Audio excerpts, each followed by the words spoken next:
Hari ini saya mengucapkan terima kasih kepada Tuhan Yang Maha Esa, karena dengan pertolongannya kita semua duduk seperti keluarga besar, yaitu keluarga besar pemerintah. Saya singkat saja Pak Bapak Pimpinan, karena nanti giliran setelah saya banyak juga. Intinya saja bahwa Kementerian Hak Asasi Manusia di hari pertama kebijakan efisiensi oleh Presiden, saya menyatakan siap dan boleh cek di semua media. Saya dan sampai dengan hari ini yang mengucapkan siap dan tidak terpengaruh cuma Kementerian HAM.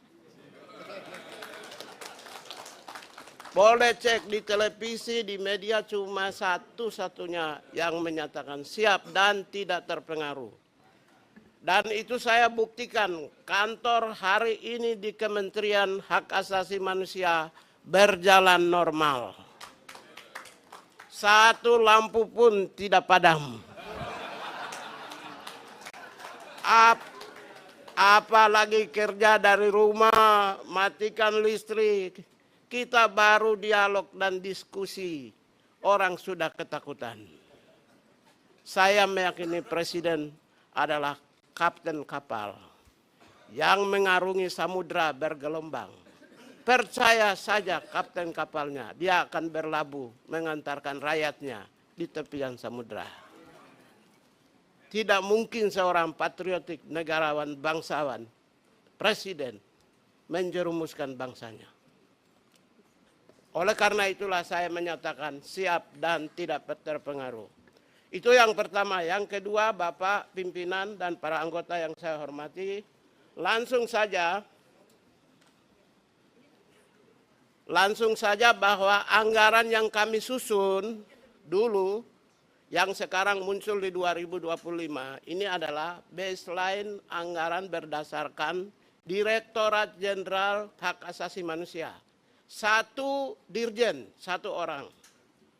Sekarang tidak muncul karena kami masuk jadi menteri dan bentuk Kementerian Hak Asasi Manusia di ujung tahun.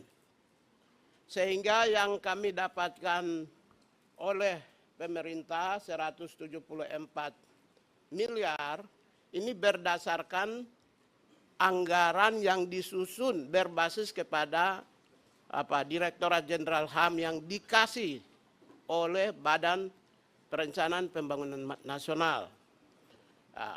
Baseline anggaran yang berbasis kepada Kementerian Hak Asasi Manusia yang terdiri dari 1 Sekretariat Jenderal, Inspektor Jenderal, kemudian 2 Direktur Jenderal, 2 pusat, dan saya ingin sampaikan bahwa kementerian kami dapat 20 kantor wilayah, Pak.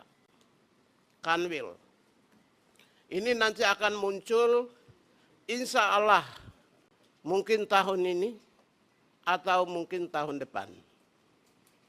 Ya, ini tergantung kebijaksanaan dari Bapak pimpinan dan para anggota.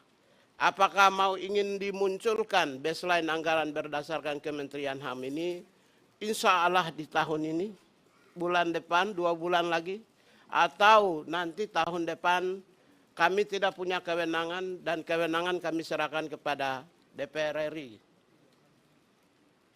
Setelah kami punya anggaran sebanyak 174 miliar, ya.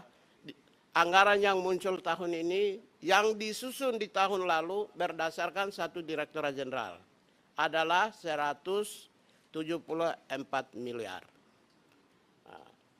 Dari 174 miliar ini, inilah yang kami pakai dan setelah lakukan efisiensi, sekalipun kami memegang beban besar, yaitu kurang lebih 4 eselon 1, 20 kantor wilayah, 2 pusat yang baru muncul. Staf kami sekarang, dulu cuma 188, sekarang 1.300 lebih. Tunggu saya baca supaya saya tidak salah. 1.134 pegawai. Jadi anggaran yang dulu dikasih sekarang itu kami pegang beban besar. Dia menghidupi 4 eselon 1. Ya, yang dulu hanya untuk kebutuhan 1 eselon 1. Menghidupi juga 1.134 pegawai. Yang dulu anggaran yang disusun tahun lalu itu hanya untuk kepentingan 188 pegawai. Dan juga untuk kepentingan 20 kantor wilayah. Setelah efisiensi, Bapak Pimpinan, Ibu Wakil, ya, Pak Ketua dan semua anggota yang saya hormati dan saya muliakan dan saya banggakan semuanya. Anggaran 174 miliar, total efisiensi adalah 60 miliar. Kami dapat 60 miliar dan setelah efisiensi anggaran yang ada di kantor saat ini 113 M. Saya tidak perlu menjelaskan efisiensi di mana saja, tapi yang jelas gaji satu pun kami tidak motong, karena itu penting. Kemudian kami juga tidak lakukan efisiensi di pusat data dan informasi HAM, karena memang nggak ada anggaran, karena ini unit baru. Terus pusat pengembangan SDM HAM juga unit baru, tidak ada anggaran. Bapak Pimpinan ingin saya pertegas menjelaskan sedikit di pusat pengembangan SDM. Semua jabatan fungsional HAM di Indonesia nanti akan di sini penilaian angka kredit dan pengangkatan jabatannya. Pusatnya ada di sini. Semua dari mau di institusi manapun yang ada jabatan fungsional HAM-nya di sini. Tapi anggaran hari ini belum punya di tempat ini.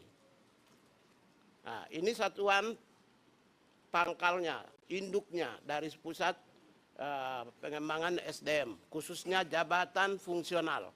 Seperti peneliti itu jabatan satuan induknya itu di BRIN. Nah, kalau nanti yang di bidang hukum itu biasanya di Kementerian Hukum. Kalau yang HAM ini semua nanti di sini. Nah, sementara ini karena unit baru, anggaran pun belum ada dan kami juga belum melakukan efisiensi, termasuk 20 kantor wilayah. Saya kira itu yang saya sampaikan dan selanjutnya kami mohon arahan dari pimpinan, tuntunan, nasihat ya, dari pimpinan.